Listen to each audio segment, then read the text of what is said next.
Welcome to the Behavioral Observations Podcast. I'm obviously not Matt Sikoria. A little bit of background. In response to the current state of affairs in America with respect to protests, the killing of unarmed Black men, Matt felt it necessary to use his platform to share. And I got to be honest, I kind of want to applaud him for that, because a lot of times people who are in a position of power, who want to give voices to the unheard, they'll create a platform, but they want to start by speaking on that platform, then let voices be heard, and then finish and wrap up and have the last word. When in my opinion, if you're really going to use your power to create a platform for unheard voices, you need to set that platform up and then take several seats and just listen and listen further and listen further until you are asked to ask some questions and share your opinion, and then listen some more. So thank you, Matt, for this great platform that you've asked us to be a part of. I was just telling the gentleman on the call that I was kind of surprised once I got a call from Matt saying, hey, I got this idea, but the moment he said it, I knew what it was. And I think he reached out to me because I've had a lot of experience in podcasts, and I'm pretty comfortable with being able to moderate these type of things and have these discussions and be super real and honest. I also want to make it clear, everyone on this call is a Black male. And this doesn't mean that Black women, Latinos, or any other people of color shouldn't have a voice in this. What it means is we're sharing this through the Black lens of a Black male, because death of unarmed Black men, or death of Black people, period, in America is a disease that plagued Black men more than anybody else. So I think the conversation needs to be started with us before it can go anywhere else. And then lastly, everyone who's watching, please know today's not about finger pointing. Today's about sharing, being honest, vulnerable, and that can be super raw and visceral, especially in the time that we're in right now. And we want to be able to share this to the public at large, as well as to the science, which every single one of the people on this call has dedicated a portion to their life to, and that's the science of behavior analysis. So it's very important for us, for not only within the field to hear what we have to say, but for it to be disseminated across all platforms as much as possible for everyone to hear across the globe. So I want to start by introducing each one of the people on our panel and attaching a question to their introduction. So first up, I've got Pierre Lewis. He's a married father of two, BCBA and current VP of Culture at Brett Denobi and Associates. And Pierre, I'd like to ask you, what made you feel compelled to accept this invitation? Thank you for the invite. So I think for me, partly what you just said rang true for me. So when I got the message from Matt on Sunday, the fact that there was an invitation from somebody who has a platform, and such a broad platform, which just made it a quick yes for me. The fact that somebody who has such a reach was able to see, wow, this is a real situation. I want to lend a voice to other people, and I want to hear other people, and I want to remove myself. And as soon as I read that, I said, I'm in, because this is somebody who's saying that they want to hear what I have to say and be a listener. And right now, that's what needs to happen. So as soon as I saw that, it was just too easy for me not to say, absolutely, I'm in. Nice. Next up, we've got Larry D. West III, owner of West Learning Innovations, an education and management consulting firm dedicated to supporting schools via professional development, research, and thought leadership. So, Larry, same goes to you. Why'd you feel compelled here? Yeah, I'm going to echo everyone's sentiments that have already spoken, in that when Matt initially reached out, it was almost no question. Like when you look at the platform that he's already established with this podcast and the amazing reach that he has, and then being a person that's in a position of privilege to lend that platform to unspoken voices, it's a no-brainer. It's like, yeah, this is an opportunity, and it's a genuine opportunity to reach out and reach a large group of people. So it was a no-brainer for me to say yes. Now we've got Sean T. Capel as the owner and clinical director of Covenant 1516 LLC, an organization designed to bridge the divide between science and community. He was also an editor of the text Multiculturalism and Diversity in Applied Behavior Analysis, Bridging Theory and Application, which is the first text of its kind within ABA. Sean, it's on you, my friend. Well, again, just like my two colleagues before, thank you so much for even allowing me to be here. I think the reason that made it such a quick yes for me was people are listening. So what do we have to say? For so long, we in the field especially have talked about some of the changes that need to be discussed and the things that we need to do. So now that we have this platform, let's put it to good use while everybody is listening. So let's hear what we have to say. Then we've got Kirk Kirby, a proud HBCU graduate, co-founded the DC metropolitan-based ABA service provider, the Sparks Group, and currently co-owns the sports health and fitness training organization, Team ABA. All right. Well, first, peace and blessings to everyone out there. And it was a no-brainer for me, just like all of my colleagues have echoed. Matt reached out to me and was something that I wanted to be a part of. We have an opportunity to express our voice in such a broad platform. And the other reason is that I wanted to really chop it up with some of my colleagues in the field to get their perspective of what they see, because I don't see everything. And I want to be able to understand what my brothers are how they're feeling in this time. And I think this is just a wonderful opportunity to do so. Nice. And myself, I'm Dr. Antonio Harrison, BCBAD. I'm also a varsity football coach for over a decade. I'm a son of a Black man, father to 3 Black boys, brother to 1 Black sister and 3 Black brothers, and uncle to 12 Black nieces and nephews. Part of me in doing this was just honored that Matt reached out. But the other thing, too, that I'm hyper aware of at all times, within the Black community, we can spot each other 2 miles away if you've got one drop. For most people, they see my lighter shade of skin and they think Puerto Rican or something of that sense. But I need people to understand that it comes in all shapes, sizes, and forms, and that as a Black man in America, these same situations affect me, even though my skin tone may not be as dark as others. So it was important for me to be on here to show my face. I want to start with a loaded question, gentlemen. And Sean, let's start with you here. And again, just for the listeners, we're going to try to be organized about this in the sense of everyone getting a chance to speak. But, we're on Zoom. So if people have something to say and they chime in and jump in, just hang with us. But the point is actively listen. So, Sean, let's start with you with this loaded question here. What is it like for you to be Black in America? That is definitely a loaded question. The best way I can describe it is to live every day under threat.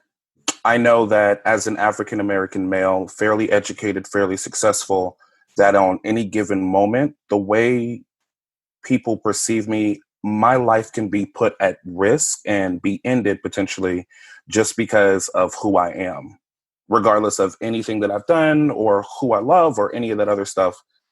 So it's been a little interesting. Yeah.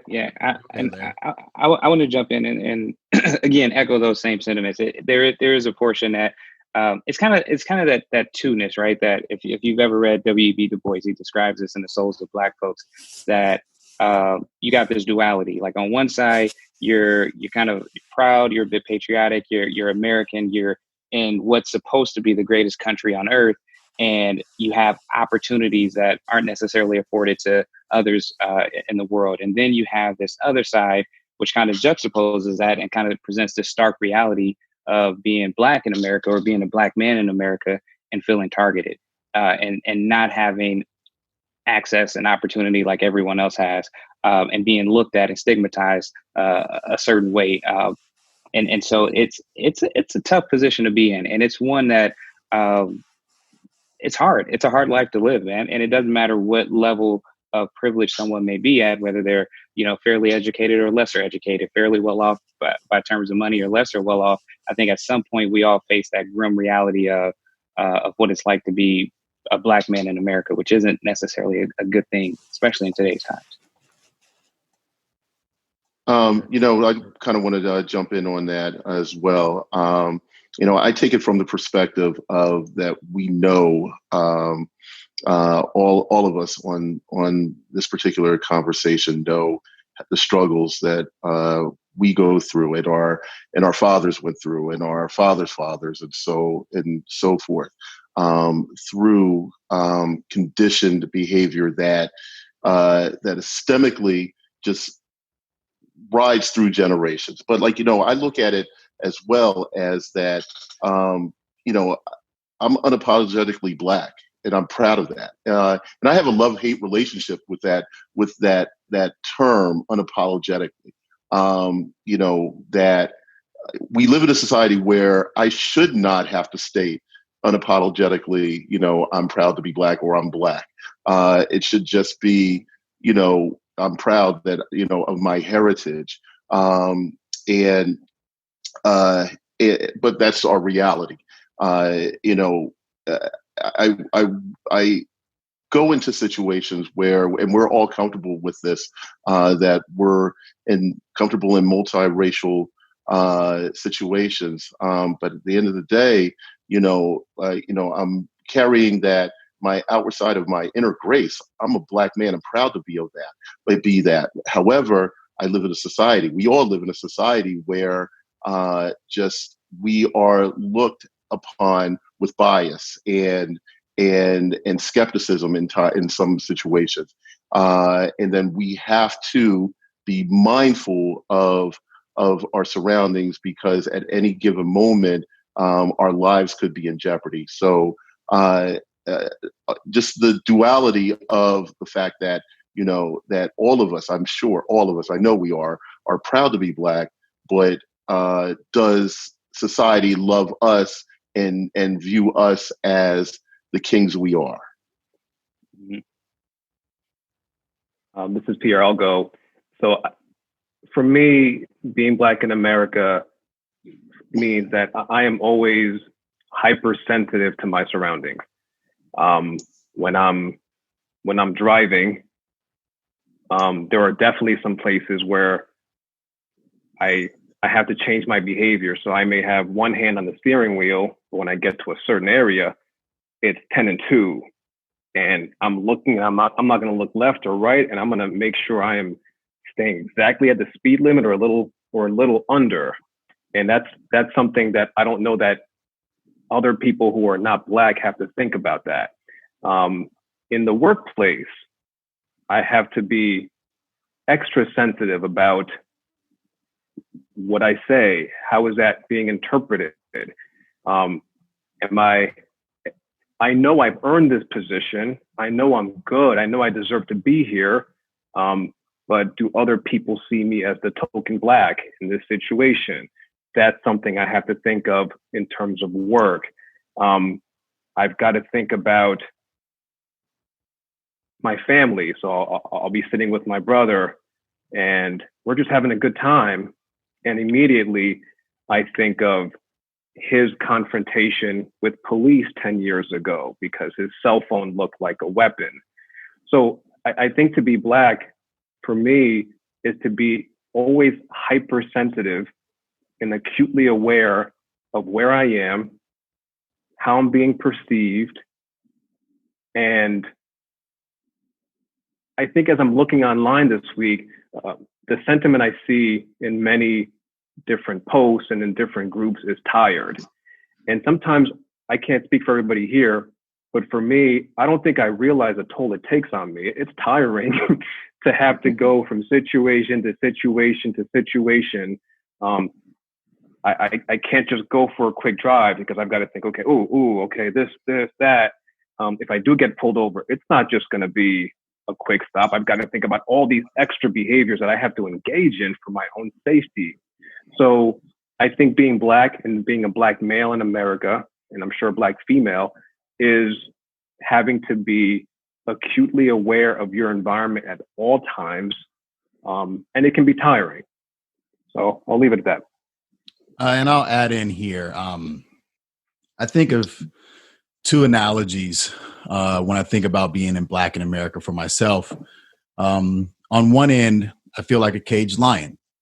There is a ton of or trend going around that's been around for the last, couple years about being your authentic self. And I feel sometimes trapped in that people can come and see and gawk and take pictures and poke and prod. But there's that danger element, that fear that they fear, that lion will roar. And I'm never able to just be left alone on the savannah. The other part is sometimes I feel like an actor in a never ending play.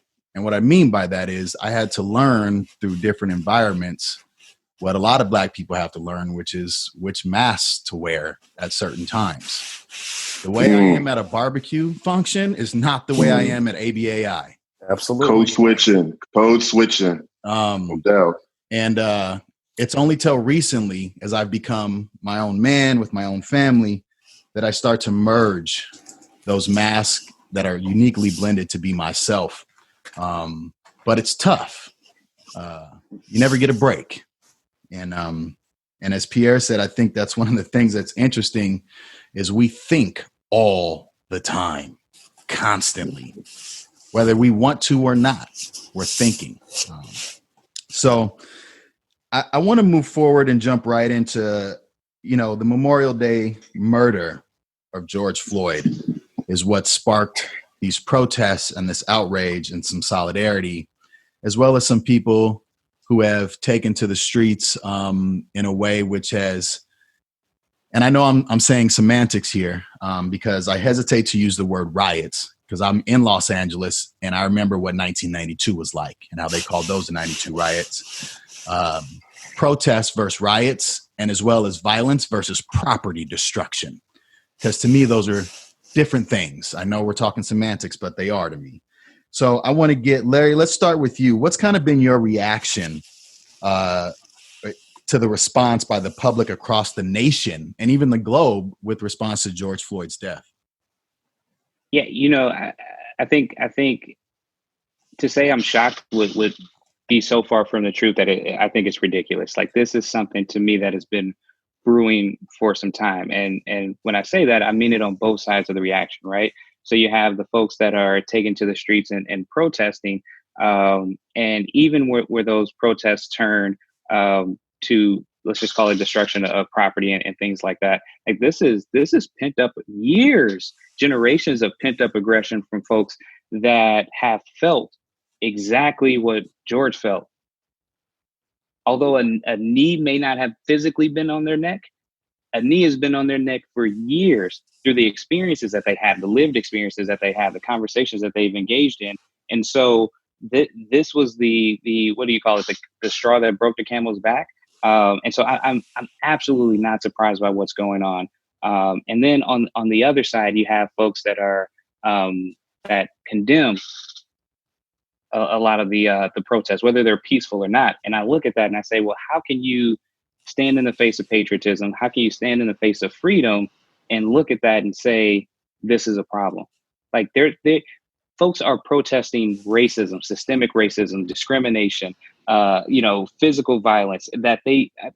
How can you not be against that by any means whatsoever? And it's masked by, hey, we're sorry for what happened to the gentleman that had, and it shouldn't have happened, and the police shouldn't have had his knee on his neck, but let's not do this whole destruction of property kind of a thing. When you really drill down into it, how about we reverse that and look at why this happened? Like, how do we get to the true issue? Why can we not look at this and say, hey, property is going to be okay. We can always rebuild. Maybe there's insurance, maybe there's not, but we can always rebuild what happened there. But how do we truly fix systemic racism? That's the question I feel like no one is addressing. And fellas, I just want to say, I'm going to jump in here because I want to make sure that I'm not always the one giving the last point on a question. That's important for me on here. So I'm going to jump in on this question. And first, I want to say, for those of you who are shocked, I feel the same sentiment as Larry. I wasn't shocked at all. This is nothing new. None of this is new. The only thing that's new to me, the only thing that's new to everyone else is technology that can film it on the spot and post it on a social platform. That's it. You get to see it immediately in the moment. If this was 1989 and we all had house phones, would you guys even know George Floyd's name? Right? Nope. No. You know, and a lot of people say, and it takes me back to a lot of people thinking about like, well, this thing you keep bringing up about race and pulling the race card, like you got to get over that type of stuff. And I always think to myself, like, if you just think individually, every single one of us has someone or something in our life from way back when that we still can't get out of our heads. There's that girlfriend that broke your heart, that boyfriend that broke your heart, that person who failed you in an exam, or that best friend when you're a little kid who took your bike. You can't get over that, but you want Black people to get over all the years of systemic oppression, physical and mental oppression. Tell me how that works. It's my reaction to the response is, unfortunately, it's just another day in America. The great thing is that it seems like there's, and Sean mentioned this to me when we were on a conversation, it seems like something broke, right? Like this was bigger this time for whatever reason. And so I hope that the solidarity people are trying to show right now is something that is continued and sustained. But I don't have faith in my heart that this will be the last time. I don't. And that's one of my biggest reactions to it. For me, my reaction, it was a kind of a combination of a little bit of everything. I'm sad, I'm hurt, I'm angry, I'm ticked off, and all these other things. But the response, to me, I am so proud of those that are mobilizing, those that are utilizing. Do I agree with the way everybody is mobilizing? Can't really say that I do, but it seems like this time, unlike other times, folks are not just going to take platitudes and march around the block saying we shall overcome and then go back inside. It sounds like at this point, like Dr. Harrison, like you had mentioned, something has fundamentally shifted in not just the United States, but across the world. So it's kind of like we have to do something now. Hopefully that continues. But at this point, it seems like we are just like with COVID, and we're never going to go back to a post-COVID situation. I don't think we're going to be able to turn the clock back on this. Although, unfortunately, I pray this never happens again. But statistics, past behavior, chances are we might be back here again. Yeah, I'm interested in kind of posing this question to everyone. So, we've all echoed that something triggered. There was a trigger to get us to where we are right here. So let's look at it. Let's analyze this for a second. What are the MOs that brought us here? Okay. Me personally, if you want to just observe what's going on, if we take the composite of what, like within a week and a half or so, you had things that went down in Atlanta, and we saw it on video. We see video in New York as far as an individual threatening to call the police on a Black man who's absolutely being peaceful and conversing with that woman regarding who was walking her dog. Then we go to Louisville. We go to all of these other places that we can see everything go on. And then to cap it all off, we see the George Floyd video. So again, we understand our learning history. We understand that the three different conditions, contingencies that go into where, our learning history, that racism is a learned behavior. Okay. Mm-hmm. So it's we've seen this we've seen this as far as observational. We've seen it operative. We've seen it in responded, and all of this coming together into a perfect storm, to kind of answer the question in a elongated fashion. It's a Tuesday.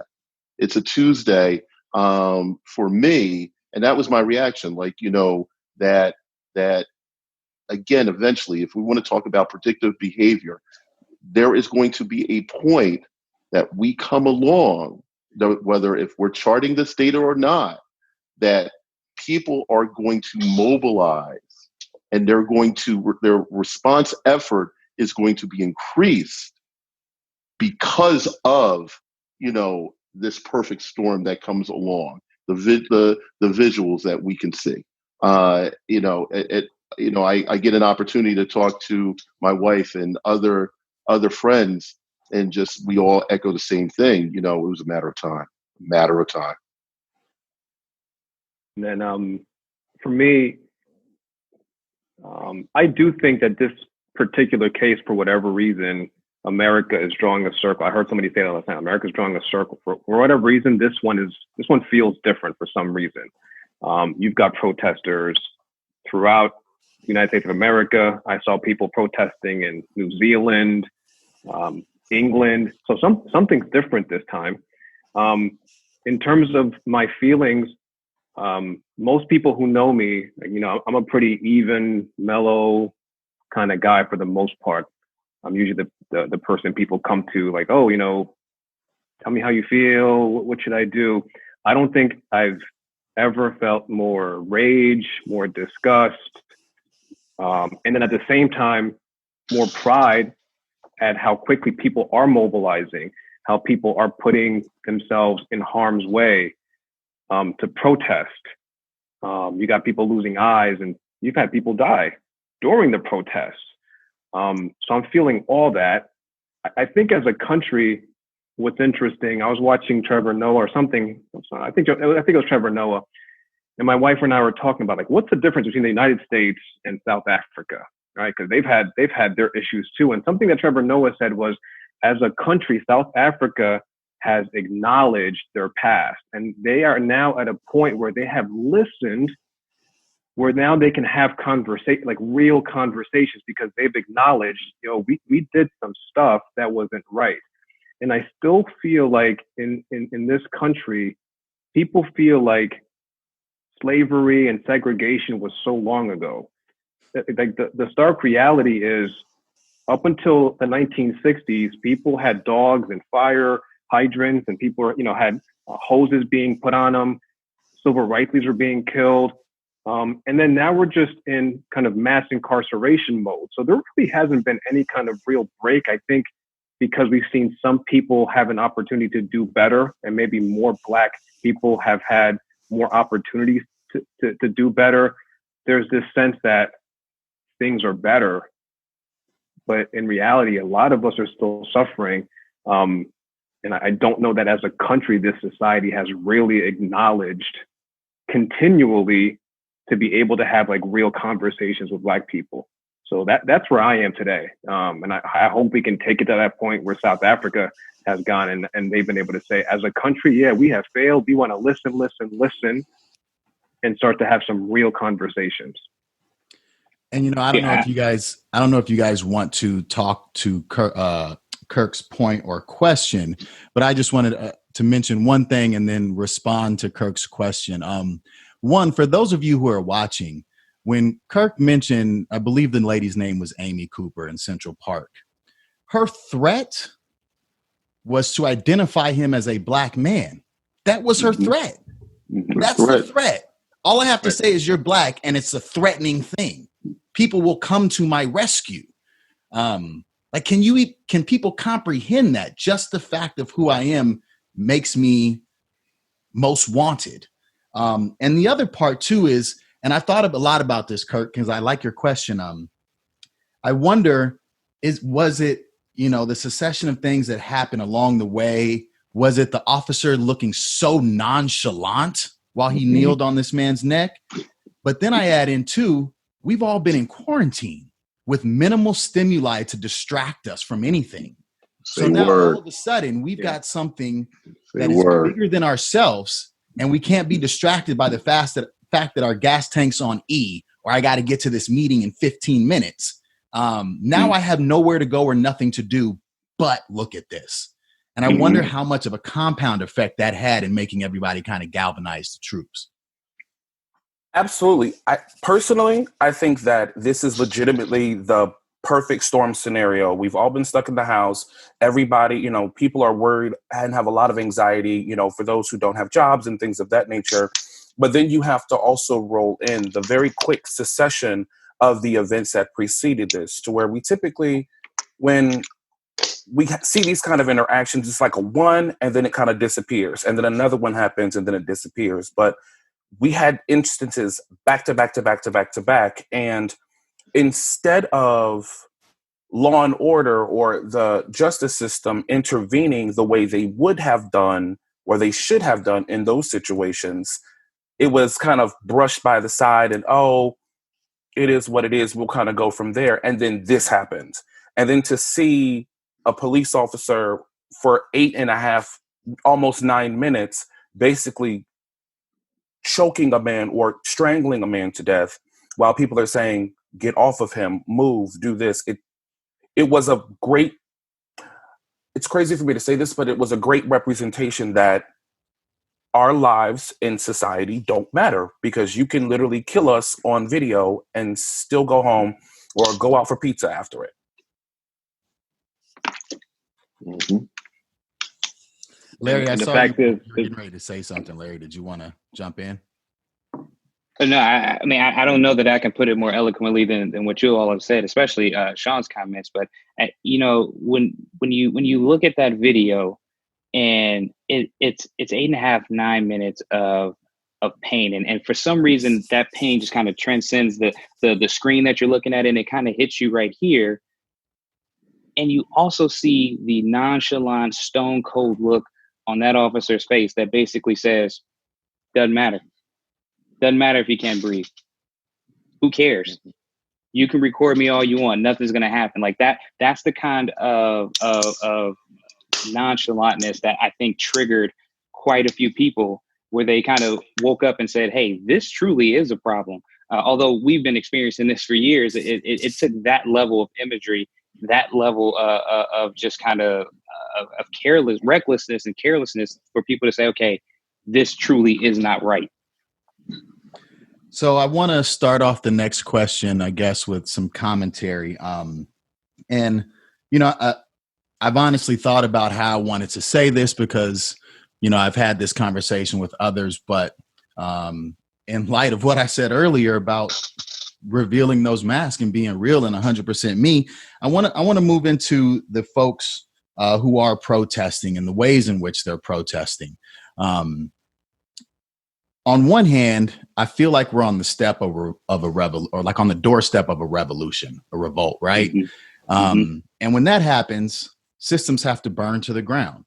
And so when I see a police station go up in flames, or a corner liquor store that's been burdening the community, my heart goes, okay, I understand where we're going with this. But then I think about personal responsibility and behavior of individuals being accountable, and the mom and pop stores and the homes that are going up. And I don't think I could say it better than what I heard, which is someone said, when you've got a battery and a battery dies and it has to be charged, is a positive and a negative. And so when you charge both ends, you're going to get current back from both sides. One's going to be negative, one's going to be positive. I don't like seeing people pull up in cars and loot a Vans or Adidas or Converse shop.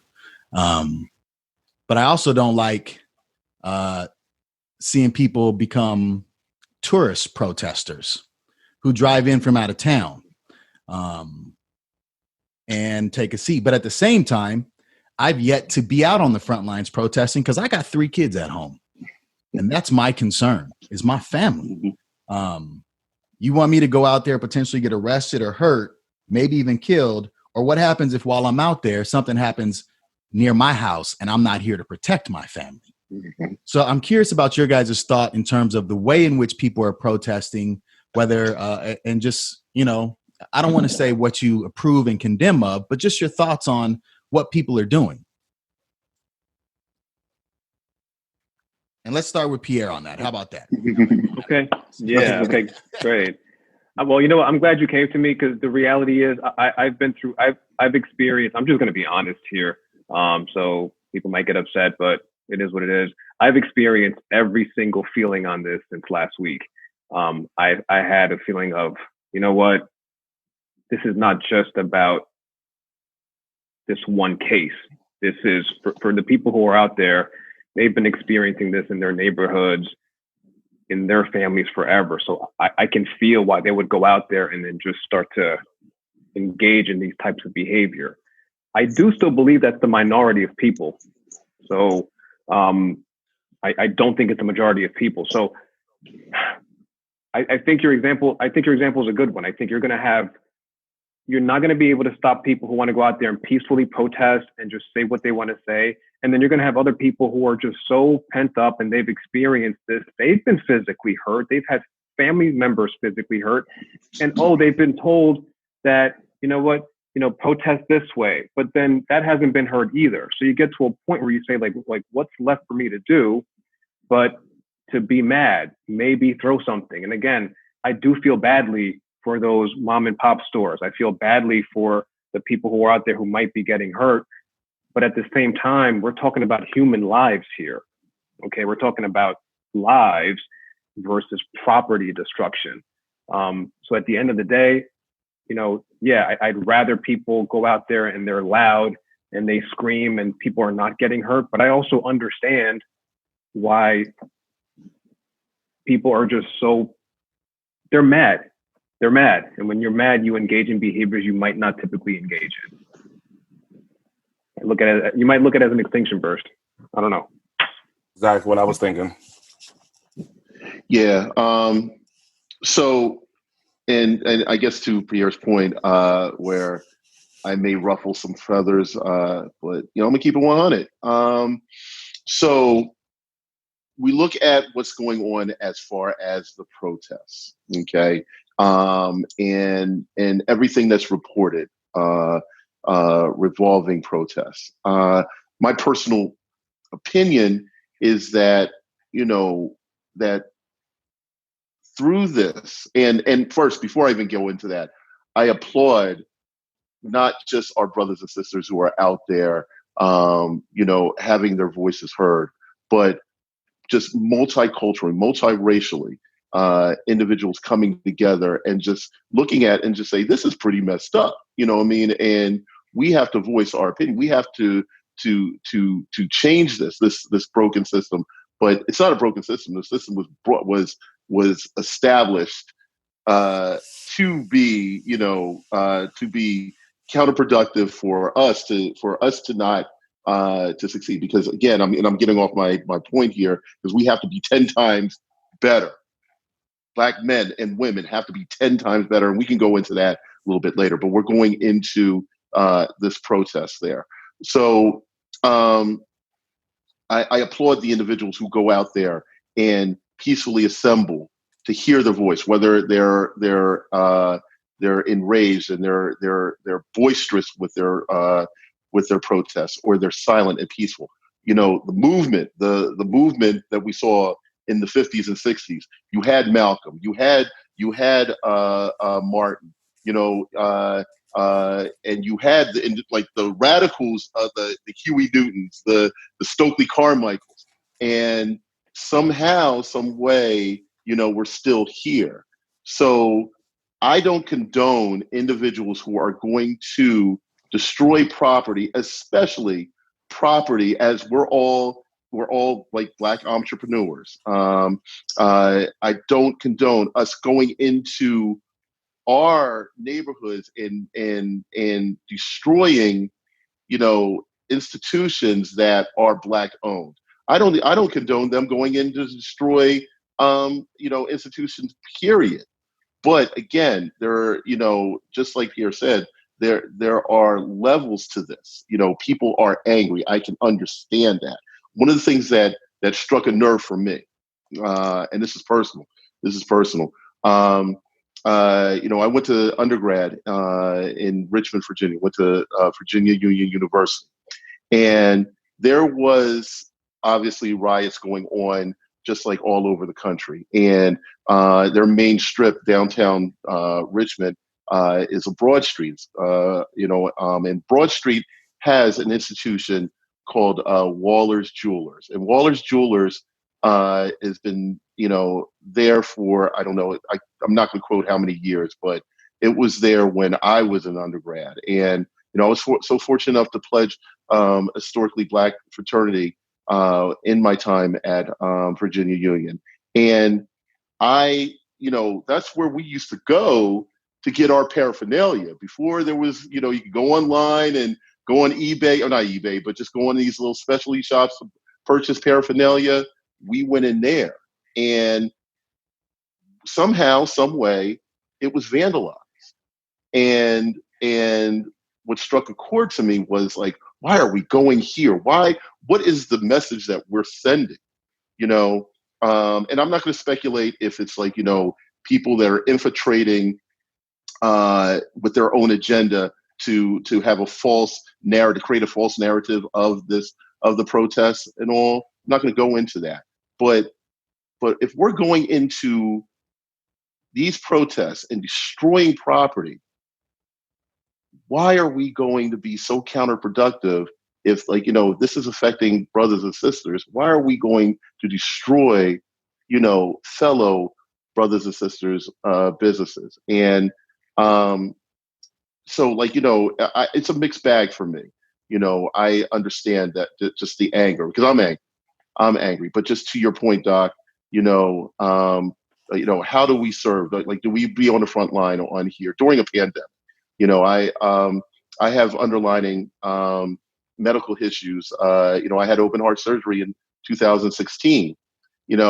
To be out in the community with individuals maybe wearing masks, all close together, and to come back into my household that has my father-in-law that has the same issues, and I can affect him that way. It's a slippery slope, but again, I understand where people are coming. They have to express the frustration in some form of fashion, but I think it needs to be directed. It has to be focused. Yeah, I agree with you, Kirk, and I think what's truly lacking there is, besides strategy, obviously, is a lack of leadership and a lack of organization. But before I jump down that line, I want to kind of go back to what we were talking about, in that, how do you feel about what's going on? And again, if it rubs people the wrong way, so be it. But I have no feelings towards seeing a Target lit on fire and burned down. I have no feelings towards seeing a Starbucks lit on fire and burned down. Again, those sentiments may change when that happens on MLK Boulevard, or you go to certain places. But I have absolutely no feelings when I saw Target looted, burned down, and all those things. I look at a corporation like that. It's a multi-billion-dollar corporation. And I say, hey, what happened to corporate social responsibility? Besides putting out a press release, what are you going to do to help the community, right? That to me, when you talk about the healing process, they have economic contingencies in place. They have insurances. They're going to have grant programs to help rebuild. Like, all these things are going to be offered to companies like that. And so I think they'll be okay. Now, when you go into our own communities, it may not be as widely available, but that's, again, where I get into this idea of calling on leadership and those who have access, who have opportunities, and who have the resources to kind of come back in and help rebuild those communities. So then I start to look at our so-called political leaders, our so-called entertainment leaders. I start to look at them and say, hey, now you can put your money where your mouth at, right? Why not come in and help rebuild these places that were torn down? And so I think when I look at it all, Kirk said it best. It's a mixed bag. But now I think the attention needs to turn towards some type of targeted leadership, some type of strategy, and someone to start to set an agenda for how do we come out of this? How do we start the healing process? So just real quick before because that's a nice segue, Larry, for us to move into that. I think something people have to, well, first off, I'm very much in the same sentiment as you. A building can be rebuilt. We can't pull George Floyd from the grave. Mm-hmm. Don't happen. And then especially for those behavior analysts on this call and for anybody else, when you think about history of reinforcement, history of punishment, history of our country, You think about leadership, all the great Black leaders in America, what has happened to them, right? When you think about one end saying nonviolence, nonviolence, and the other saying by any means necessary, and neither work, how do you expect people to respond? Where's the history and the example for us to know what to do exactly? So it's an interesting thing. But in talking about leadership, I want to, and you can take this. Let's take this into the angle specifically for ABA, right? Because I don't know how many of you work on Capitol Hill, plan on writing any legislation or writing, senators or becoming a politician for that type of leadership organization or stepping up within the community in some sort of outreach. But where does ABA fit into this picture? We're all behavior analysts, right? Where does it fit into this picture? And where have we been successful, but like we're lacking? Well, so I'm going to try my best to not, it is what it is. I'm just going to, ABA has literally been sitting on the sidelines the entire time. We as a field are built upon socially significant change. We are built on individualizing our services for every single individual we work with.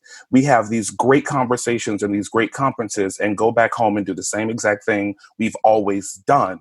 But the issue that I'm currently having with the field that I absolutely love is we have to first be real and be honest about the issues that we're having. It's great that we're having these conversations now, but even regarding leadership, where is our leadership?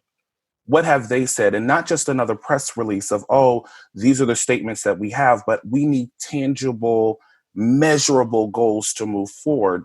We still do not know the demographics of our own field. That's a problem. I know I've presented about demographics and about a lot of these issues, and it's always great. Oh, that's so nice. That's so wonderful.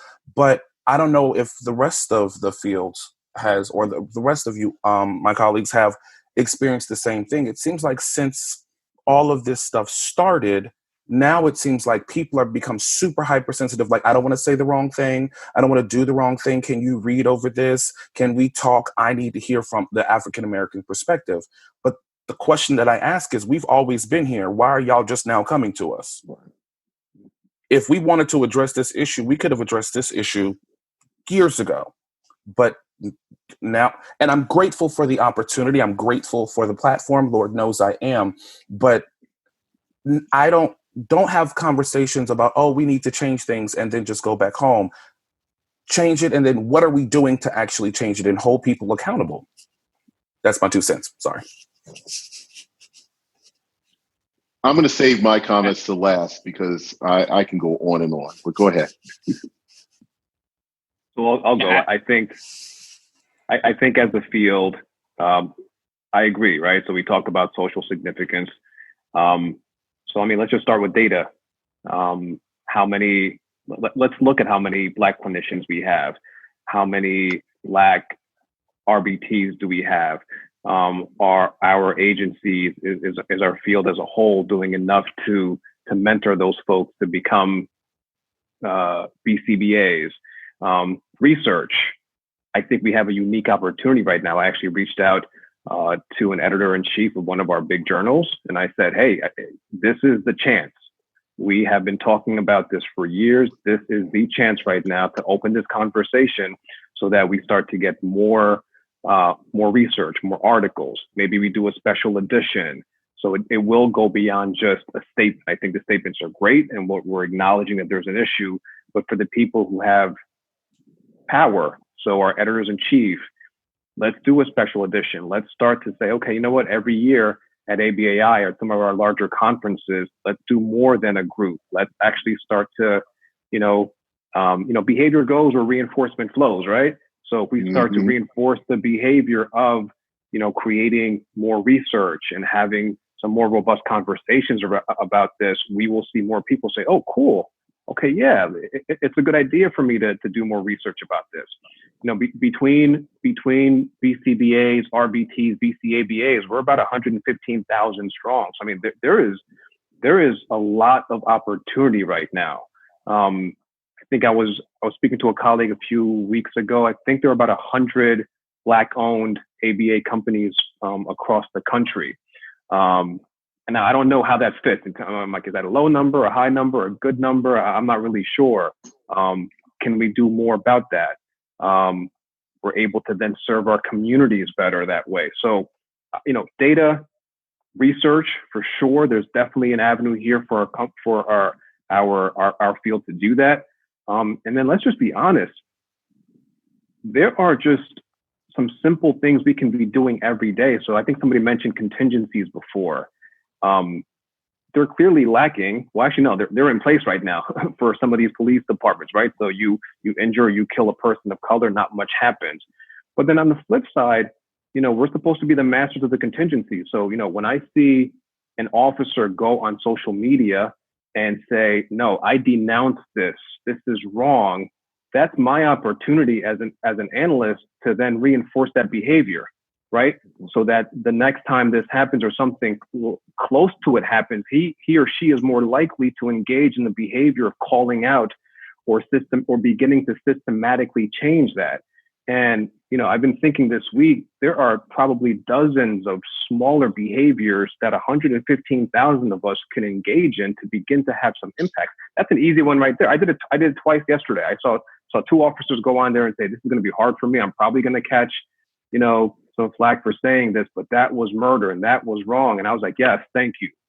So our field can, just like we do it all day long in our homes and for our own kids and for our families, and we're, and in our workplaces, we can do this for these behaviors that we need to identify and say, okay, these 10 behaviors are the ones we need to, really start to see more of it and do that. So those are just some small things we can do. But as a field, clearly, I think we need our thought leaders to have more conversations with us. Mm-hmm. Yeah.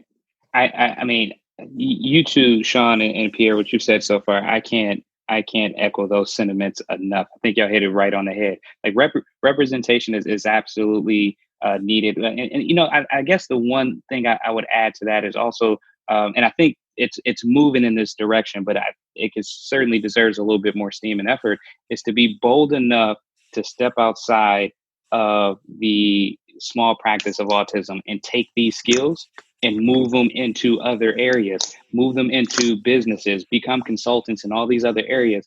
And that unleashes the power of the science that we all know and love. So, I mean, what you all said, like I said, I think that's head on. But again, just being bold enough to venture into other areas and spread this, I think that'll help out a lot. And Kirk, I know you wanted to go last, so I'm going to say this here. And this is a tough one for me because this is something that has a history to it. And if you want to know that history, you can reach out to me anytime you want. Social media, I'm sure you could find me. And I said at the beginning of this, I didn't want this to be about finger pointing. But if we can't have an open conversation with closed doors within our field, then what the hell are we doing? You talked about leadership in our field, Pierre, in a special edition. There was a special edition of Behavior Analysis in Practice on diversity. Mm-hmm. And, if you haven't seen that, great articles. However, for me, everything in that was scrubbed away with the fact that you had a painting of Harriet Tubman as the cover of your special issue on diversity. Mm-hmm. Had you had someone like myself, or probably any of these gentlemen here, that you ran that past, you would have realized that was tone deaf, especially releasing that special issue on the same week the Harriet Tubman blockbuster movie was released. Mm-hmm. And that's tough for me to say because I've already been on the fringe of this field and the things that I do. And I know this person who is the editor in chief is very powerful within our field. So it could be the end of my ABA days by just having that and getting the backlash from it. But I don't care. It's what Matt has done with this, like we all echoed in the beginning, by using the platform and taking a step back is different than by saying, create this, but we're going to control the way in which it looks and reads.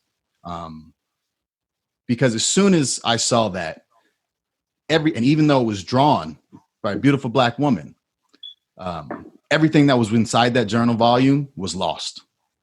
It was lost. So for our leadership within our organization, understand that the sentiment to want to help is beautiful, and I'm grateful for it. However, understand you need to hear a lot more voices that don't look like you before you make large decisions. And you know who I'm talking to. That person knows exactly what I'm saying, because I sent a formal letter professionally instead of doing something ridiculous like posting on Facebook to get a bunch of comments. I handled it in a professional manner. And what I got was an email response that was defensive, saying I have that painting in my dining room where my white children eat food, which is equivalent to me of saying I've got a Black friend. So understand that it's bigger than that. Strong J. I applaud that commentary, Doc. We all know what you're referring to, and I'm just going to leave it at that. I really appreciate that commentary. I'm going to take it a little different. Again, eloquently put by all of you guys and such. We know the makeup of our field. Okay. And I know I'm not here to point fingers. Really, I'm not. I'm not here to just say, like, it's us against them. No, because, we all come from a background where, like I said, we move and shake multiculturally, especially within our field. And, the makeup, I know with Pierre, with his organization, it's very diverse. My budding organization and my previous organization, extremely diverse. But is the diversity in our field as equal to the diversity of like our organizations? Nah, not at all. Not at all. I was looking at some research, some studies in racism by bias behavior, and obviously there's very little to no research within behavior analysis out there. But I did come across a wonderfully written article that was entitled "Understand and Reduce Racism: A Review of Current Literature," and they went back and reviewed 30 years of research out there. And again, finding very little to no research within our field. But the makeup of those authors, I'm not going to identify them. I'm not going to make it a point to them, because their article was well written. It was well crafted, well researched. We didn't have individuals that look like us. Okay. And whose fault is that? And like I said, I'm gonna ruffle some feathers here. It's on us. Okay. We have to take what we want. Okay. We don't, we sit here and we're talking about, we need to do this, we need to do that. And then we have, individuals of, white people, brown people who are like, yo, I'm with you. I have, my colleagues at Team ABA who's like, Kirk, checking on me. How are you guys doing? How are you feeling? I'm here for you. And they're ride or die. But until we get up and take action and not just sit on the sideline and just say, this is unfair, and we're just disproportionately not represented in this field. We got to take action. For example, and I'm going to give you some points on how we can take action. And this is one of the things that I'm really passionate about and been trying to get done for the last couple of years. We have 107 historically Black colleges and universities in America. Okay, out of those 107 Black colleges and universities in our country, there are about 228,000 students. Now, anecdotally, I don't know, the makeup of, who are African American, who are Latino or so. I don't have all that. But it's safe to say the majority of those students are Black. And there's a good portion of them that are psychology majors or any type of social science. Okay? How many programs do we have, ABA programs, at 107 said university?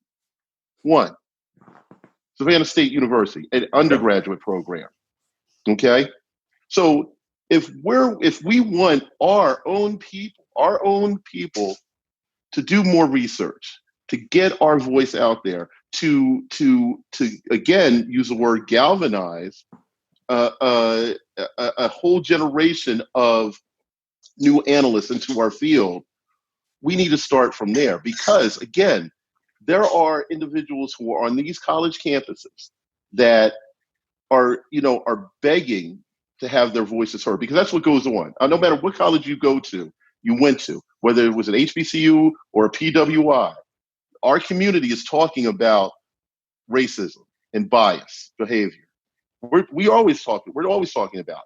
So why can't we, again, reinforce the behaviors of these individuals and tell them there is a field that you can do all the things that you love. I love this field. I unconditionally love this field, but conditionally love this field. You know what I mean? You can get these individuals, start to do research from that end, funnel them through a system and get them in the field. And then now our voices become stronger because we are now building up a base there. And there's individuals, like I said, in our field that are willing. I don't want to call them advocates or how I can be allies or so. I hate that term. Either you're with me or you're against me, no matter what it is. You know what I mean? If you're an Eagles fan, you know what I mean? You're with me. If you're a Cowboys fan, you're against me. But everybody's against you. Facts. but at the end of the day, we have to take the onus ourselves. We can't sit around and just say oh, please, damsel in distress or dude in distress, please, someone help me. We have to go out and take that. Kirk makes that's another great segue into it, because he just shared one of his ideas, because we talked about leadership, but it is about personal accountability in our own behavior, right? Because we don't want to point fingers. And if we do point them, we want to point them on ourselves and say, what are we going to do? So I'm curious with just what's going on. And it doesn't have to be anything grandiose to change the dynamics or contingencies of the world. It could just be to change the dynamics of self or within your own home. What do you plan to do or continue to do to make change with respect to what's going on? And let's start off with Sean here on this. So I have struggled with this question a couple of different ways, because although part of my brain says burn the whole system down, burn the whole thing down, let it go up in flames, I also understand that creating a completely different new system is going to we're going to just create a same flawed system. Personally, for me, we've talked about, HBCUs and each one teach one and all these wonderful things. But to me, it's no longer time to stop. I got to stop talking. I've got to actually get up and do the work, like putting myself out there for presentations and making myself known, connecting with other African-American BCBAs and RBTs and say, okay, look, I've got an idea. How can we make this work together? What can we do to push this thing forward? Because at this point, the field is listening. Everyone is listening. We need to have a cohesive message that says, these are the list of things that need to be changed. Because if not, we could very much miss this moment to change the field as we know it. Mm-hmm. So, go ahead. Go ahead, Pierre. Yeah, so I'll go. So I know something I've been proud of that I've been doing, but I think I'm realizing throughout this process, not consistently enough. When I see a Black RBT, I will frequently ask them, "Hey, are you thinking about your BCBA?" And many times the answer is no. And I know across the last year, I've been saying, why? You have a field that can impact so many people. You are 2 years away from doing this. You're in a company where we do have a pretty diverse workforce. You've got some great mentors. You can do this. So I know for me, I'm definitely going to hold myself accountable to be doing more of that. It's already been a practice, but I think I may need to do that more consistently to make sure that we are creating more analysts, especially male analysts in the field. I know it was a running joke. I remember in 2009, it was my first ABAI, 2009 or 10. And I joked with one of my colleagues. I think that whole weekend, I saw 2 other Black males the entire time. I think that was in San Antonio. And You probably saw me. Okay. It was you. Okay.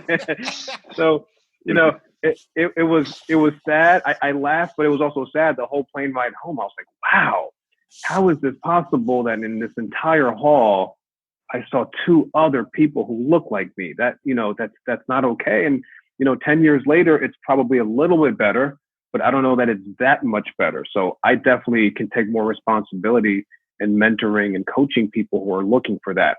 I have reached out, or actually I was reached out to by a fellow colleague in New Jersey. And I just have to say this, there are just some extraordinary BCBAs that are just doing some fantastic things, some great people online who are doing great things.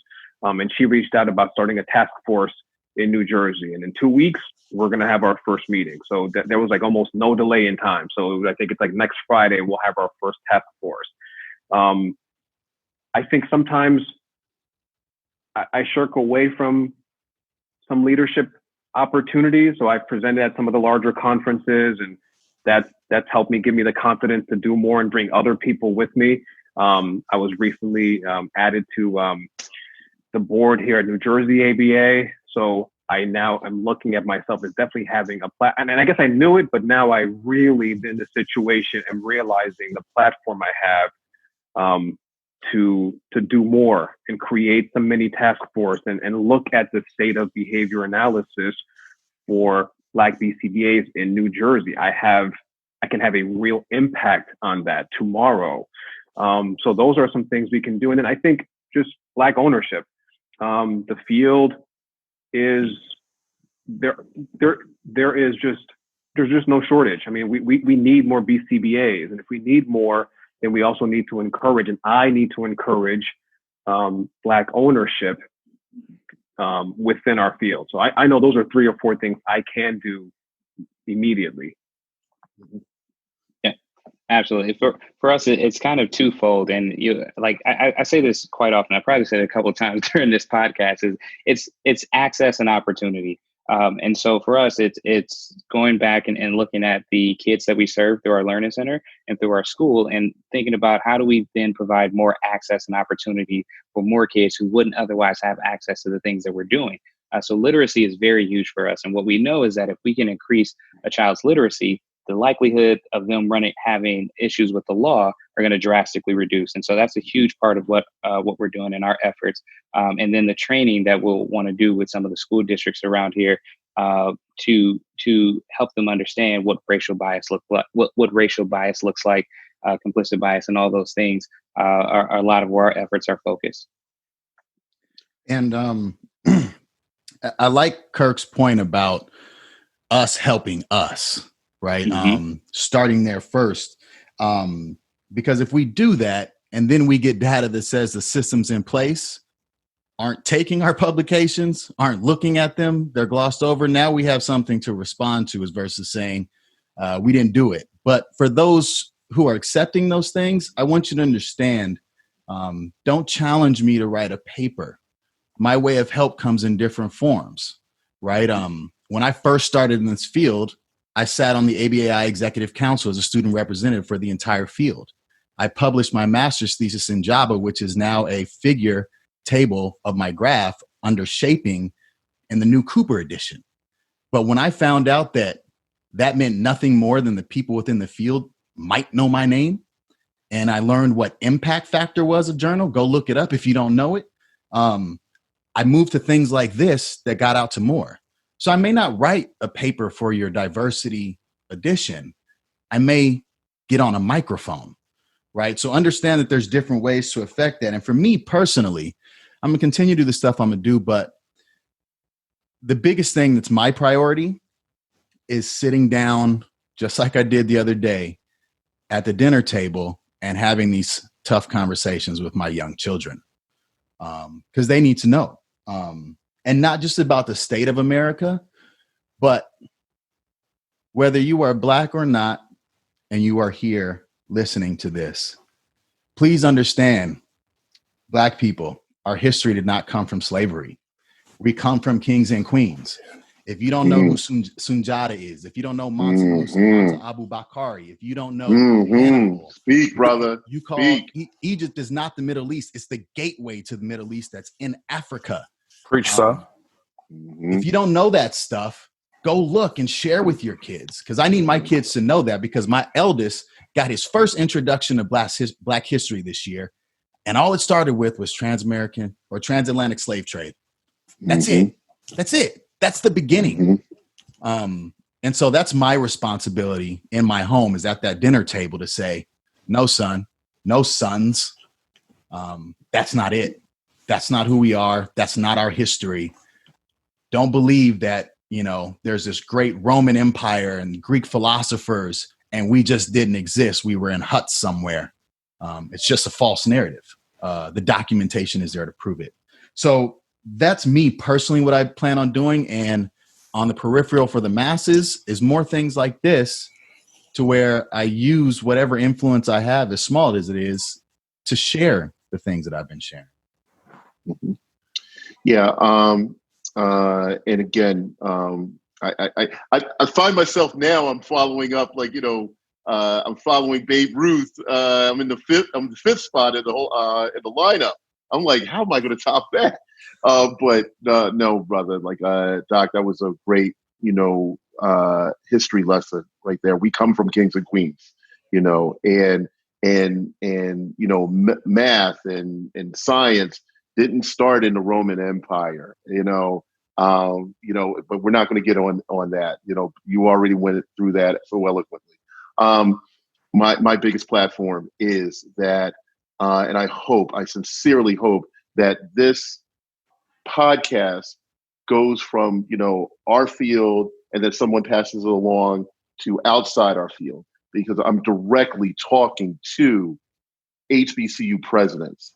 I'm talking to, I'm talking to the president at Virginia Union University, where I know the board of trustees by name. I have them on speed dial.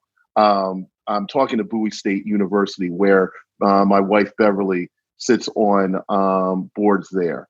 I'm talking to all of these universities that you have an opportunity to make history, to develop a graduate program in applied behavior analysis. You can automatically double, triple your enrollment by just offering something like this. Every president I've talked to is just, I'm looking for ways to increase enrollment, but also moreover, I want a field where an individual can matriculate through our institution and immediately get a job. Well, we have a field like that. We have a field where not only that you can matriculate through Virginia State University or Prairie View or Cheney, you can get your degree. And then if you decide to go off to move to California, Timbuktu, you can operate and have a job immediately. Trust me out there. There are individuals who are begging to get, you out of school and get you into the field working. But so I'm talking, so this is my single, my biggest platform. I plan on doing other things, which I'm going to kind of briefly talk about, but I'm talking also to colleagues in this field that we all probably are working towards, some of that goal. I know that I've spoken to other colleagues that are trying to, do some things. Let's join forces. Let's collaborate. My voice can carry so far, and I have a pretty loud voice. However, but if I have individuals that behind me, that can just like, temper my enthusiasm a little bit, that can speak with reason sometimes when I can't. Just to illustrate the wonder and beauty of our field and how the social impact that we have, that, I'm just asking for those individuals, reach out. Let's form a plan. Let's get together. And this is where it starts. I think also, and I look at the diversity of this panel right here. We have OBMers. We have individuals that work in academies to bring up our next generation of youth. We have broadcasters. We have talented journalists. We have individuals that are in the sport, health and fitness area. That's how we are helping, how ABA is helping in our contribution, that we are expanding this field, not to just, oh, you guys are so the tree huggers that work with, with some kids in there. You're doing such a great job and all. But the science of human behavior can go into anywhere. B.F. Skinner said that. It works, our contribution, albeit some may feel that we're not significantly doing something, by expanding what we do into other areas. Guess what that does? There are onlookers who say, oh, I did not know that the science can do this or the science can do that. Let me kind of explore that, just to what Pierre is saying about mentoring, talking to those young RBTs. You could, Pierre's probably telling him, or her, that, did you know that, you have an interest in working out and training? We got something for you. You want to work with corporate entities and build up performance? We got something like that for you. You want to work with addictions and other areas. You want to work in police training? We got something for you. So we're all in our part doing something little. I shouldn't even say little. We're doing our part there. So, let's just keep it up, man. I don't want this to turn into, and we all experience this, that we go to these conferences and we talk and we're like, oh yeah, let's get together. And then, when we go off to our own respective homes, we kind of forget about that. That response effort has dwindled. Let's really capitalize on this momentum here. So I got two more questions for us here to close things out. And I hope it kind of brings everything full circle and encapsulates all that we've been sharing here. And so, Larry, I see you turned off your camera. I don't know if you headed out or you had to go to the bathroom. There you are. All right. I had to check the battery on the AirPods, make sure I was still good.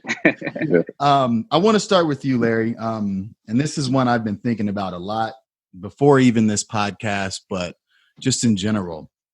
With everything that's going on, and I don't just mean within our field, I mean just the changes that have to be made in America, in our systems, in our society, in our cultures.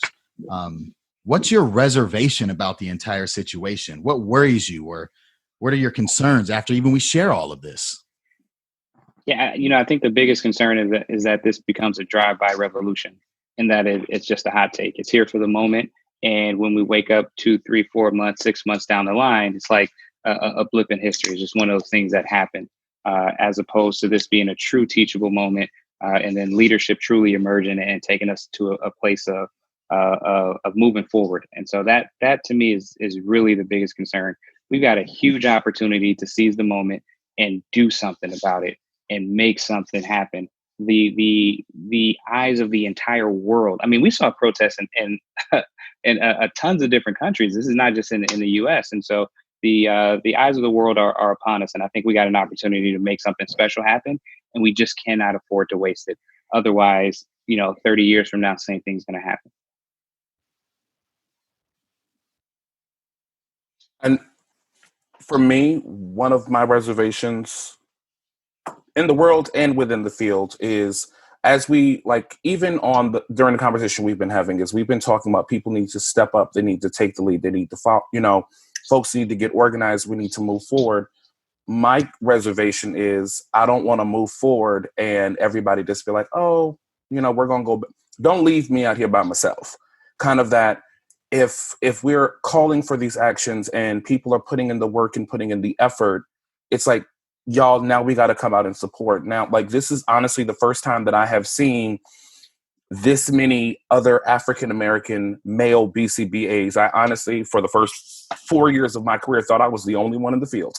Just because I never saw it. It was never I never saw any representation. So I'm like, even now when these conferences and when these things come up, definitely being able to not only put ourselves out there, but being able to support each other. I know I've seen more diversity in the fields over the recent years, but we are so not where we should be. So being able to say, okay, are you going to this conference? Are you telling our colleagues, are you presenting at this conference? Are you applying?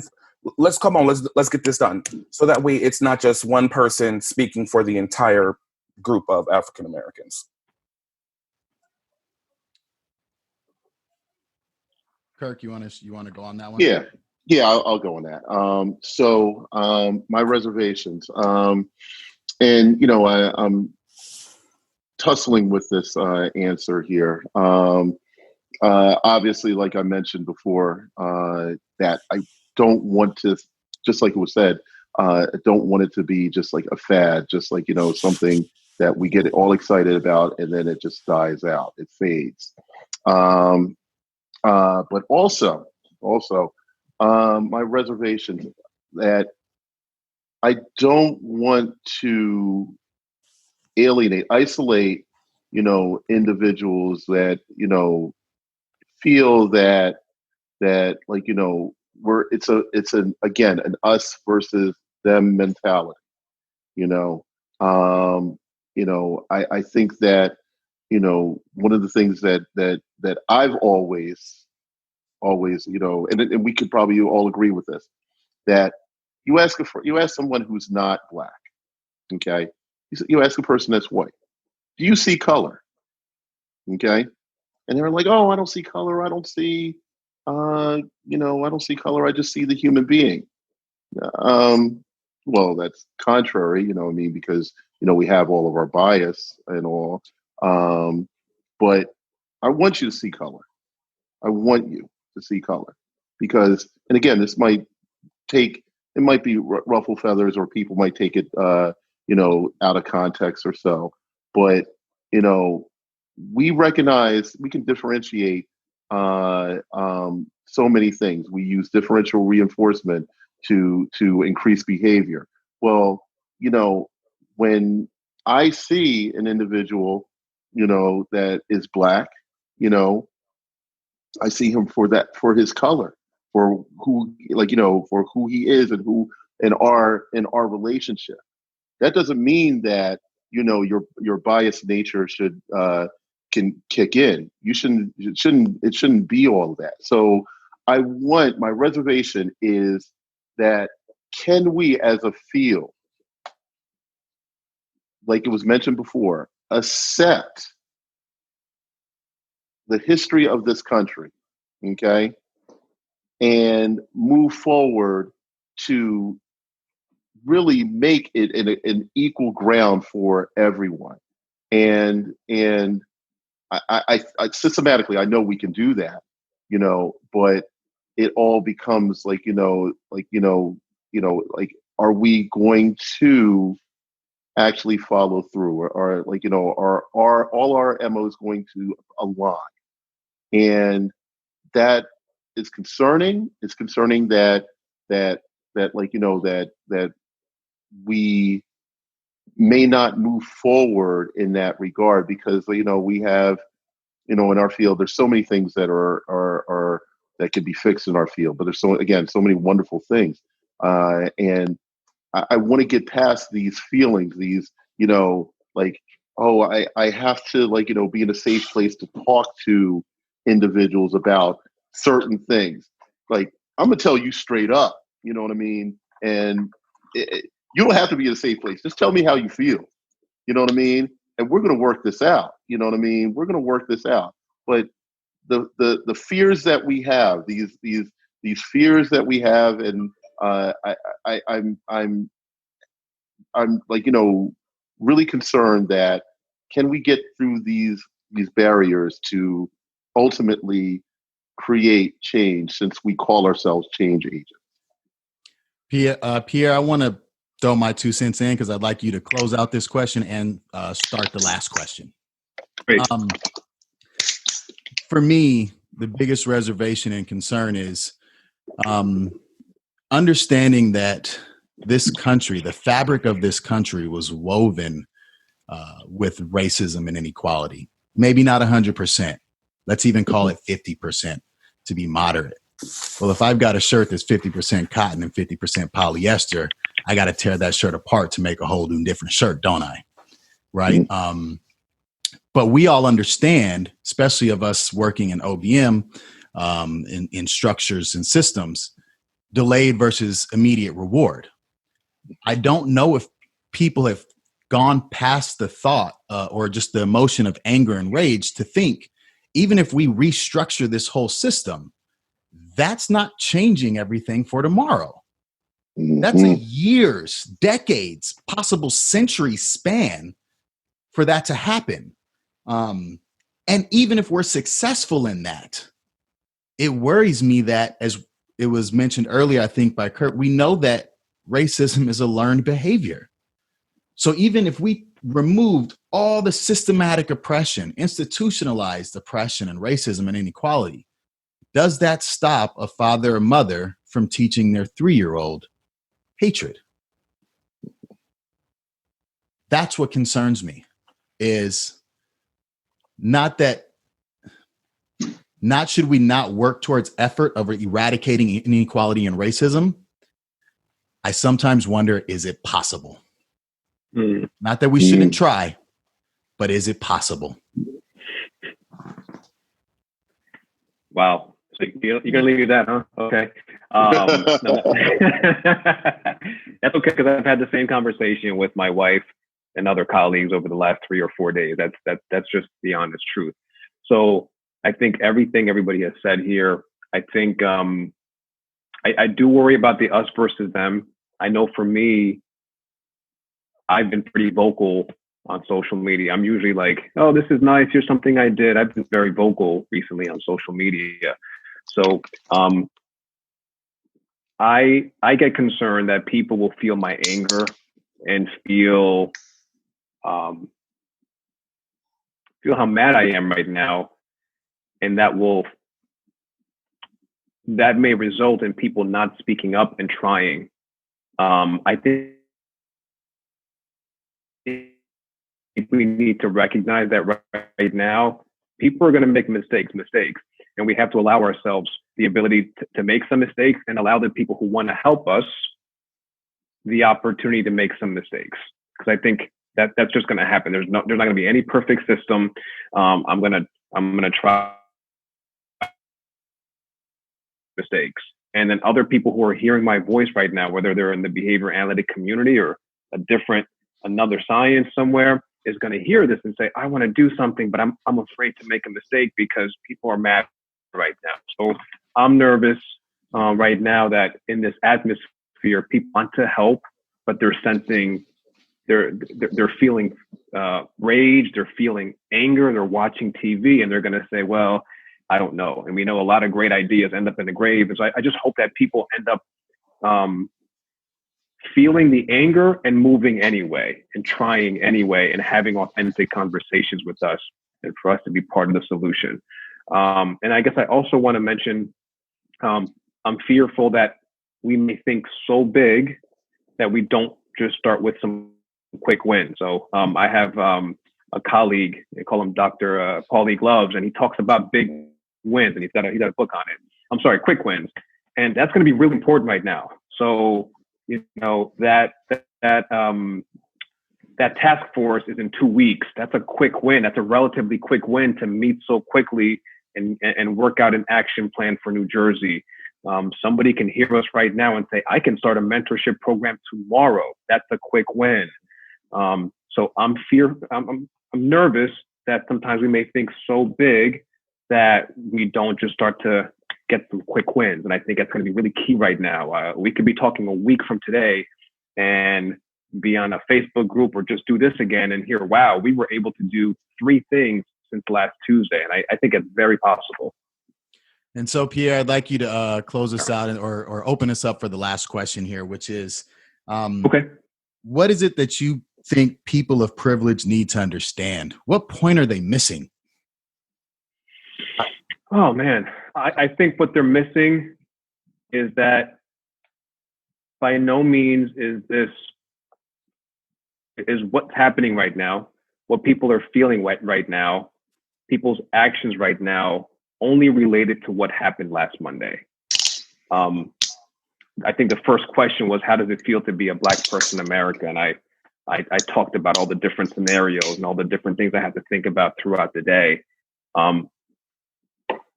I think it's important for people of privilege to understand that this is an event that happens far too frequently, but it's tied to structural and systemic issues.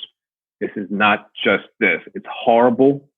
It's abhorrent. We hate that it happens, but this is tied to other issues.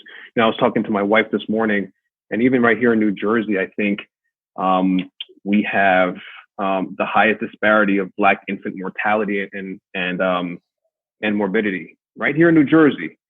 And so even, Black mothers getting access to quality health care and a whole other slew of issues are things we think about all the time. So I think I want people of privilege to understand, to listen, not get so defensive when we say things like that, and to say, okay, well, wow, maybe there's some truth to that. Let me do a little education on that. Let me read on that. Wow, I didn't understand that people of color are going through that. So I think for me, that's what I need them to understand. This is not just what happened last Monday on that street behind that cop car. This is so much bigger than that. Oh, I'm there. Kirk, you want to share your opinion on what people of privilege need to understand? What are they missing here? Yeah, I think that gone from our society is the ability, and I think that it's reinforced by social media. Gone is the ability to express an opinion, okay, and to have just point counterpoint or point retort in a friendly and constructive way. Okay. When for example, the shirt that I'm wearing, it's one of my favorite shirts of all time, is the representation of the NFL logo, but it has, if you can see, cap on there. Okay. So plenty of times I have had conversation with some of my friends that I went to high school with, been teammates with throughout the course of my lifetime, that can say like, that individual, is just like he's all the way wrong or so. And then I give my explanation from it. So I would want people to understand, people with privilege to understand that, when we speak up about systemic racism, from the disparaging amounts of individuals, of Black men and women, people of color being incarcerated, killed. There is a reason for that. It started when we came to these shores. It continued with Jim Crow. It continued with segregation. It continued with redlining. It continued with the war on drugs. These aren't made up scenarios that we just conjure up. And I need for you, if you don't accept that, if you disagree, that's your opinion, and you have that right. But to come at me in such a defensive manner and just to call me names, you know, that is not going to get where we need to be. You know, take some ownership. Take some ownership, just like, and I'm going to say this for the non-privileged community, okay? And I'm going to echo this again. You know, don't use this as a crutch. Yes, there has been 400 years plus years of of oppression, but again, we have the blueprint. You know, the system has really, like, you want to talk about learned behavior. We've learned from, you know, how the system is built to go out and organize. To organize if we want to establish ourselves into a seat at the table.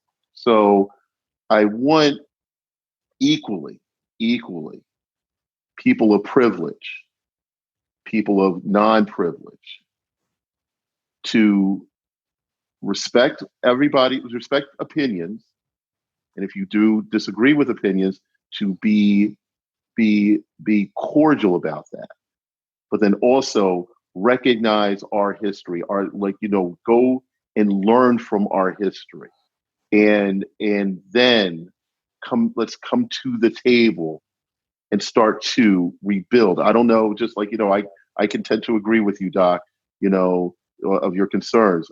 Can we, you know, can we just like rebuild the system? You know, like, you know, I have my doubts, but we have to try. So I'll end with that point. Larry, you want to go next? Yeah, absolutely. I think there are two things. The first thing that I'd like people of privilege to really understand is that silence buys us nothing. I think your voice needs to be heard. And this may be a hot take or not, but when we look at the George Floyd incident, I think it received so much press because white people were equally horrified by what happened. We've seen so much Black rage that was just completely disregarded from past events. But when everyone looked at that, and they were equally horrified. And so we need you to speak up, because when you're silent, it's just as loud as the outwardly spoken racist.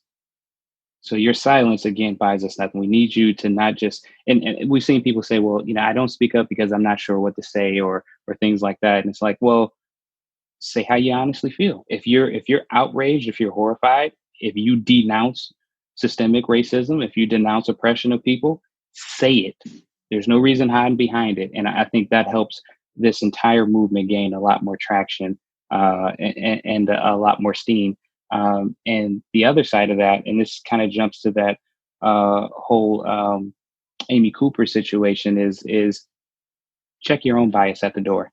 Some introspection may be needed. You may need to, you may think what you've done hasn't harmed anybody, but look at your actions. Talk to your colleagues. Talk to those who are less privileged, or talk to your colleagues of color, and ask, have I done anything to offend you? Have I leveraged my privilege in a way that has been detrimental to you? And so when you can check your own implicit bias or actions at the door, that then allows you to walk through and truly advocate and help the other side. Sean? Well, all the stuff that I just wrote down, y'all hit on the head 3, 4, 5 times over. So, I think what I would want the quote unquote privileged individuals of the world to understand is that it's okay to actually ask the questions. I know recently I've gotten a lot of people asking me to read statements and, oh, can you tell me if I'm offending anybody and all this other stuff. And thank you for asking, Lord knows. But I think that we all have privilege in some way, shape, and or form. So we need to first understand how our privilege has either benefited or has negatively impacted us in our world, in our society, but also understand that your privilege might be your privilege and it might have affected you, but you also need to understand how your privilege has affected me. And it's not like it's a right or wrong answer. It's just we need to literally have conversations, sit down, and maybe you might not want to do it at work. Maybe you might not want to do it, in the room of 90 people. But if you're able to have those conversations, I think it would definitely do a lot better. I know, and maybe I'm the only one, but everybody's been asking me, how are you doing? How are you feeling? How are you holding up? And I struggle with that because if I tell you how I'm really feeling, can you actually handle the way I feel? Can you handle what I'm going to say to you? Because it's probably not going to be the cookie cutter answer that you're looking for. So if you're going to ask the question, get ready for the response, because it's not going to be as cute and cookie cutter. This is not the Cosby Show over here. Sorry. Life is real. Folks are dying, but we need to make change. So let's actually have those conversations, because it's the only way it's going to change. So, and I'll say here, and then after I say this, I'd like to get last words from each one of you to close this thing out. Whatever you want to share or reiterate, or that you didn't get a chance to express.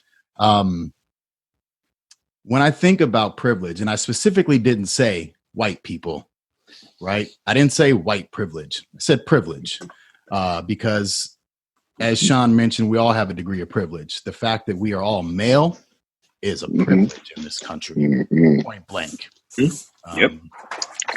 You know, I was trying to explain to a younger individual, like I said, I've coached high school football for over a decade. And I was trying to explain to a younger individual, I understand why people who are in privileged positions don't want to give that up. And the way that I tried to explain it was, and it was the first thing that came to my mind, because I think we've all had one of those buddies who always wants to go out, but is always broke, right? Right. So if I got $100 and my buddy's broke and we want to go to the club and have fun, what you're asking me to do is split that 100 right down the middle, give him 50 so we can go together. Whereas what's been traditionally happening is, no, you can't go, or don't worry, come along, I'll buy you a drink. Right. And then you want me to do that with every $100 that I get for the rest of my life? Why would I give that up?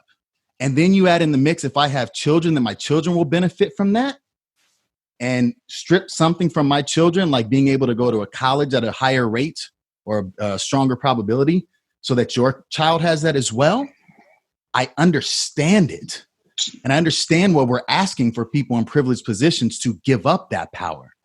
Even if you're not directly, or it's a subtle or blatant effect and benefit that it has on you, even if it was caused by something that you have zero personal tie to because you don't know your history. I get it. That's a tough thing to do. Ask me to split my $100 with you right now, I may tell you not today, right? But the reason I thought about that analogy, the reason all that comes to me and me thinking about it is because I'm a strong believer in self-reflection. I'm a strong believer in simply thinking. I don't think people do it enough anymore to just sit and think. I take time out of my day every day to just sit and think about whatever it is I want to think about. And so for people in privileged positions, what I want you to answer this question, I give you a question back. How much, honestly, have you thought about your privilege and the lack of others? How much attention have you actually given it? Have you given it the same amount of attention that we live with it on a daily basis? If you have, and I think if people sit and reflect long enough with themselves, I like to tend to think that people will come to a good point to understand that it's not fair. It's not okay. Maybe I do have to relinquish that 50 just so that I can have a better time with my friend than if he doesn't come or if I just buy him a drink. So last words, Sean, any last words of anything you want to share? And I didn't mean to trivialize privilege in any way, but it's the best analogy I have for a 14-year-old boy. Thanks. The only thing I can say is show up. Regardless of your ethnic, socioeconomic, gender, race, sexual orientation, just show up and be ready to do the work. These are hard conversations. It's very much long overdue, But now that we've had these conversations, now let's do the work, because yes, we're angry, but what are we going to do tomorrow? Let's come up with a plan. Let's execute that plan so we can live up to our field and see that socially significant change in our world. Kirk? Yeah. First and foremost, again, circling back to thank Matt for allowing this opportunity. Again, I'm all about making history, man, and this is history. Matt has had 100, probably he's working on 130, 140 episodes. I've listened to like virtually almost all of them. I've been so fortunate enough to be featured on one of his episodes. And I just have to really, again, thank him for just really opening up his baby and allowing us to have a voice here. And I thank you guys for uplifting me, getting a chance to chop it up, like I said at the beginning of this, chop it up with colleagues in the field that some of you guys I know pretty well, and then now I'm getting to know a few of you as well. And it just always amazes me, just the wonderment of what we can do as far as Black men. And then again, a shout out to our sisters out here who've been uplifting us. That they provide us life, man. They provide us life. I think that this was such a productive and fruitful conversation that I sincerely hope that the listeners can learn something, to get some jewels from this, and then we can go out here and to really kind of make the society better. It's going to be a lot of hard work. It's going to be a lot of struggle. We are going to have those setbacks, and I don't want to paint a rosy picture that that this is there's easy answers to this. I mean, obviously we know there isn't, but I am so fortunate and so blessed to be aligned with individuals who feel the same way, that truly believe that as not only just as us as Black people, but Latinos, white people, individuals like Asians, multicultural, that we can start to make change here. And whatever we haven't, identified what the actual trigger was, we came up with some great hypothesis, but we're here, fellas, and we're on the precipice of history, but we can control that. And I think forums like this go a long way to starting this. So again, thank you. Larry? Yeah, I think Kirk basically stole my notes. So no, you're absolutely right. I think we are on the brink of impressing an amazing amount of change upon the world. And so if I had any last words, it would be to encourage, to empower, and to inspire everyone to do your part. And doing your part doesn't necessarily mean you're on the front lines, right? You don't have to engage in the protests. There are different ways that you can impress change upon the world.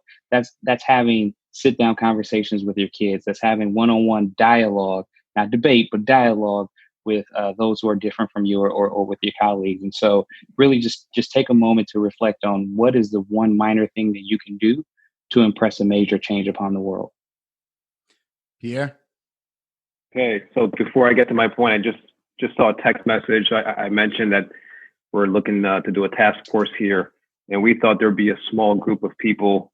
As of this moment, 1,600 people have signed up, which is just amazing. So that's in under a week. Can Zoom handle that? No, Zoom. I don't think Zoom can handle that. No. So I just my face lit up when that text came through. So in under a week, that's already happened. So this just goes to show, like, once people hear this, there will be action. So I think I was going to say something, but I think I'm going to switch it up. What I'm going to say is I think the beautiful part about where I am right now, my organization, is that we completely value that people have strengths and we maximize those strengths. And we go all in on those strengths. And so I am kind of seen as like the person who can bridge people. I'm a mentor. I'm a great listener, and we leverage that. So you have a gift, you have a talent. You may not be the person who's going to go out and protest. You may be a tech person, and you're going to assist by, creating a website for somebody without charging. That's a big deal, right? So if you're sitting and you're listening to this right now and you're like, what can I do? My gift is I'm great. I can write code and I can get a website up in 20 minutes. Offer that to somebody. Maybe what you do best is, man, I can write killer PowerPoints. Offer that service to somebody who's fantastic at ideas like me, but not so great at putting it together on a piece of paper. Offer that. I can only imagine the talents, the skills that are out there as people are going to be listening to my voice. So if you're not sure, you're listening to my words right now, you don't know what you can do, I guarantee you there is some small, seemingly small, I'm doing the air quotes thing, there is something you can offer to somebody. There is a skill, there is a talent, there is a resource, maybe it's financial or otherwise, that you can offer so that this thing can have legs and it can stick. So don't think that all you need to do is, don't think that you have to do this big thing. You absolutely have a talent or a resource that can make this thing fantastic. And the fact that I see 1,600 people in under 5 days is giving me a lot. It's given me a lot of confidence right now. So offer your part. You have something. That's what's up. Well, gentlemen, brothers, I want to thank you for being here. Thank you for being prepared to share your feelings, to be honest and vulnerable and raw, and put yourself out there. It's a tough thing to do. So I feel honored and privileged to have been able to be a part of this. And this is something, regardless of what happens to me within our field, whenever I think ABA, I'll think of this moment. I will.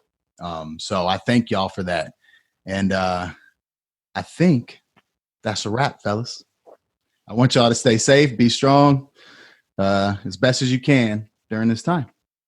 Take it. All right. Thank you. Thank you. Thank you.